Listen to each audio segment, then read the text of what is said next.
लखनऊ की संकरी गलियों में जहां नवाबों की हवेलियों की छाया आज भी बस्ती की छोटी छोटी झोपड़ियों पर पड़ती थी, वहां रहता था रमेश, एक मजदूर का इकलौता बेटा। रमेश का बाप किशन दिन रात ईंटें ढोता, मकान बनाता और अपनी मेहनत की कमाई से परिवार का पेट पालता। मां राधा दूसरों के घरों में बर्तन मांजती थी। रमेश, जो अभी 16 साल का था, अपने माता पिता की मेहनत को देखकर बड़ा हुआ, लेकिन उसकी आंखों में एक अलग सपना था। वह पढ़ लिख कर कुछ बड़ा करना चाहता था, कुछ ऐसा जो उसके परिवार की जिंदगी बदल दे। रमेश का दिन सादगी से शुरू होता। सुबह सवेरे वह अपनी मां के साथ उठता, घर के छोटे मोटे काम निपटाता और फिर पास के सरकारी स्कूल की ओर भागता। स्कूल पुराना था, दीवारें टूटी फूटी, लेकिन रमेश के लिए वह एक मंदिर था। उसकी किताबें उसका खजाना थी। मास्टर जी, एक बुजुर्ग अध्यापक रमेश की लगन को देखकर हमेशा कहते, बेटा, तुम में कुछ खास है, बस हिम्मत मत हारना। लेकिन गांव के लोग, पड़ोसी और यहां तक कि कुछ रिश्तेदार भी उसका मजाक उड़ाते। मजदूर का बेटा क्या अफसर बनेगा? वे हंसते। रमेश के मन में ये बातें चुभती, लेकिन वो चुप रहता। एक दिन स्कूल में एक नोटिस लगा। लखनऊ के नवाबी महल में एक विद्वानों की सभा होने वाली थी, जहां शहर के बड़े लोग और अंग्रेज अफसर एकत्रित होने वाले थे। उस सभा में एक प्रतियोगिता थी, युवाओं के लिए निबंध लेखन, जिसका विषय था भारत का भविष्य। विजेता को छात्रवृत्ति मिलेगी, जिससे वह अपनी पढ़ाई पूरी कर सकता था। रमेश का दिल जोर से धड़का। यह मौका था उसकी जिंदगी बदलने का, लेकिन डर भी था। वहां शहर के बड़े स्कूलों के बच्चे होंगे, जिनके पास अच्छे कपड़े, किताबें और आत्मविश्वास होगा। फिर भी रमेश ने फैसला किया कि वह हिस्सा लेगा। घर लौटकर जब उसने माँ बाप को बताया, तो किशन ने सिर हिलाया।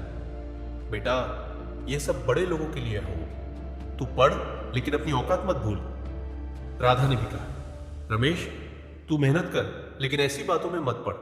अगर हार गया तो लोग और हंसेंगे। रमेश का मन डूब गया। रात भर वह सो नहीं सका। एक तरफ उसका सपना था, दूसरी तरफ समाज का डर। लेकिन अगली सुबह उसने फैसला किया, वह कोशिश करेगा।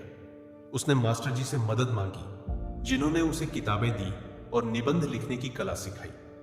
मास्टर जी रमेश के लिए एक मार्गदर्शक बन गए। उन्होंने उसे बताया, रमेश, दुनिया तुम्हें जितना नीचे खींचेगी, तुम उतना ऊपर उठने की सोचो।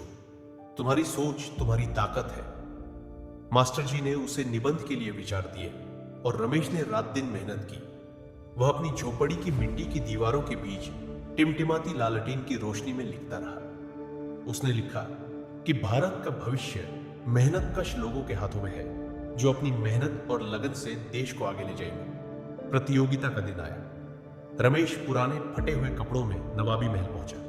वहां के चमचमाते फर्श, ऊंची छतें और बड़े बड़े झाड़ फानूस उसे डराने लगे। बाकी प्रतियोगी, जो अमीर घरों से थे, उसे घूरते और हंसते। ये यहां क्या करने आया है? एक लड़के ने तंज कसा। रमेश का मन डगमगाया, लेकिन उसने मास्टर जी की बात याद की। सोच बदलो, दुनिया बदलेगी। उसने अपने डर को किनारे किया और निबंध लिखने में जुट गया। लेकिन चुनौतियां यही खत्म नहीं हुई। जब वह निबंध जमा करने गया, तो एक कर्मचारी ने उसका कागज देखकर कहा, तुम जैसे लोग यहाँ क्यों आते हो? ये जगह तुम्हारे लिए नहीं है।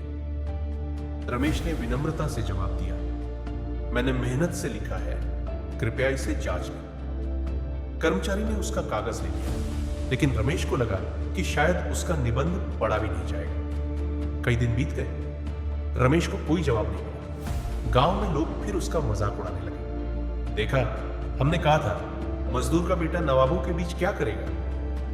रमेश का मन टूटने लगा। उसने सोचा, शायद उसके माता पिता सही थे, शायद वह सचमुच कुछ बड़ा नहीं कर सकता। एक रात वह अपनी झोपड़ी के बाहर बैठा तारों को देख रहा था। उसे लगा कि उसका सपना भी उन तारों की तरह दूर है, जिसे वह छू नहीं सकता। लेकिन तभी मास्टर जी उसके घर आए। उनके हाथ में एक पत्र था।